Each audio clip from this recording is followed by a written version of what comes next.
Hello everyone, I hope you are doing well. So this is class 7th for KVS syllabus, जो कि हम CDP का कर रहे हैं। इसके साथ साथ इस टॉपिक के साथ हम इसके एमसीक्यू भी लास्ट में कवर करेंगे। ठीक है, तो जो भी हम सीख रहे हैं वो साथ साथ हमें क्लियर भी होता जाएगा। सो फर्स्ट, अब जो नेक्स्ट टॉपिक है, अगर आपने सिलेबस नहीं देखा है तो आप अपना सिलेबस पहले सामने रख लीजिए। हम सिलेबस के साथ साथ ही टॉपिक्स को कवर कर रहे हैं। तो एक टॉपिक है आपका केवीएस में, understanding of discipline, power in learning environment and education. So first है डिसिप्लिन और पावर। डिसिप्लिन एजुकेशन की अगर हम बात करें तो ऐसे मेथड है, ऐसी स्ट्रैटेजीज है, ऐसे सिस्टम्स हैं जो हम यूज करते हैं ऑर्डर को मेंटेन करने में, प्रोडक्टिव लर्निंग बच्चे में आ पाए और प्रोडक्टिव लर्निंग एनवायरनमेंट हम बच्चे को दे पाए। It is not just about punishment. Discipline का मतलब ये नहीं है कि आप किसी को पनिशमेंट दे रहे हो, बट इस तरीके से आप बच्चे को मोल्ड कर रहे हो कि बच्चे का बिहेवियर क्या हो जाए, पॉजिटिव हो जाए। बट अगर हम पावर की बात करें तो power refers to influence teacher have over students.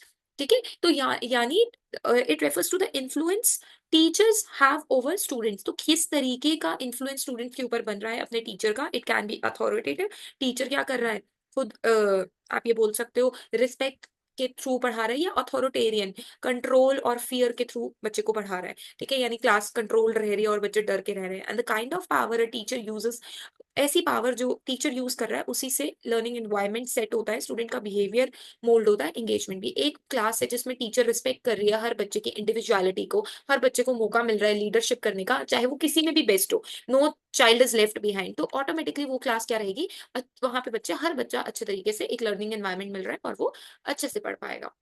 Positive discipline में सेल्फ रेगुलेशन आ जाता है, एक दूसरे की म्यूचुअल रिस्पेक्ट आ जाती है, रिस्पॉन्सिबिलिटी आ जाती है, और इट इंकरेजेस इंट्रिंसिक मोटिवेशन। बच्चा अंदर से मोटिवेटेड होता है, ना कि फियर के डर से काम कर रहा होता है। Next topic is factors affecting learning and their implications. ऐसे कौन कौन से फैक्टर्स है जो कि लर्निंग को अफेक्ट करते हैं। देखो, सबसे पहली बात है मोटिवेशन। जब आप मोटिवेटेड होते हो तभी लेसन सुनते हो, नहीं तो नहीं सुनते हो, है ना। दूसरा इंटेलिजेंस। यस, अगर कोई शार्प माइंडेड है, उस एक लेसन सुन के ही उसके दिमाग में वो चीज चली जाती है और वो उसको क्विकली कर लेता है। तो yes, IQ also important. Prior knowledge, yes, अगर मैं आपको ये करा रही हूँ, आपने बिल्कुल भी नहीं पढ़ा, ठीक है, तो आपको मे बी एक बार से नहीं तो दूसरी बार में चीजें समझ में आ जाए, बट थोड़ी सी नॉलेज होनी ज्यादा इंपॉर्टेंट है। इमोशनल वेलबींग, अगर आप उस एंग्री स्टेट में हो या ऐसे स्टेट में हो, ठीक है, बहुत ही ज्यादा हैप्पी हो रहा है, तो आपका जो इमोशनल वेलबींग है वो भी एक मेजर फैक्टर है। हैप्पी में तो आप फटाफट से बहुत ज्यादा कर लेंगे, बट एंग्री में कर पाना क्या है, थोड़ा सा मुश्किल है, या सैड हो। सो ये साइकोलॉजिकल फैक्टर्स है जो कि लर्निंग को अफेक्ट करते हैं। इन्वायरमेंटल फैक्टर्स भी अफेक्ट करते हैं, जैसे क्लासरूम का एटमॉस्फेयर। क्लासरूम ऐसी जगह पर है जहाँ पे अंधेरा है क्लास में, ठीक है, लाइट प्रॉपर नहीं आ रही है, बच्चे बहुत ज्यादा बोल रहे हैं, तो वो फैक्टर्स वो करता है। ठीक है, इन्फ्लुएंस भी, और रिलेशनशिप। एक बच्चा है जो अकेला है, उसका कोई फ्रेंड नहीं है, तो ठीक है, तो उस बच्चे के अंदर इंटरनली उसका मोटिवेशन क्या हो जाएगा, डाउन हो जाएगा। टीचर स्टूडेंट इंटरेक्शन, एक टीचर सिर्फ एक ही बच्चे से पूछ रही है और बाकी बच्चों से पूछ ही नहीं रही, इंटरेक्ट ही नहीं कर रही, तो ऑटोमेटिकली ये सारे फैक्टर्स जो क्या कर रहे हैं, बच्चे की लर्निंग में कहीं ना कहीं रुकावट है।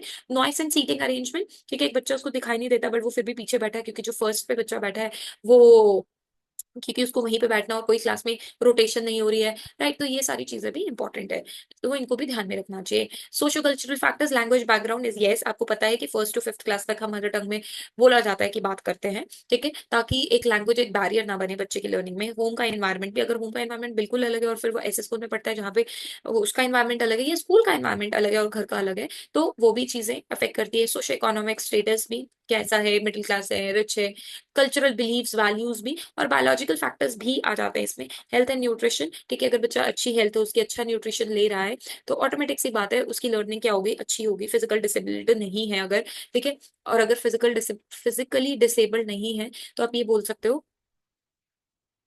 कि बच्चा जो रहेगा वो जल्दी से लर्न कर पाएगा। कॉग्निटिव इम्पेयरमेंट्स की अगर हम बात करें, कोई भी mental disorder, mental disability, not mental disability, learning disability is the correct term, ठीक है, लर्निंग डिसेबिलिटी नहीं है तो भी बच्चे की लर्निंग अच्छे से हो पाएगी। अब हम ऐसा क्या करें जिससे कि बच्चे की लर्निंग ज्यादा अच्छे से हो पाए। So first is implication for designing classroom instructions, ठीक है, ऐसी क्लासरूम बनाए, ऐसा इंस्ट्रक्शंस दें, ठीक है, जिसके अंदर डिफरेंशिएटेड इंस्ट्रक्शन हो, हर बच्चे की एबिलिटी के अकॉर्डिंगली इंस्ट्रक्शन दी जाए।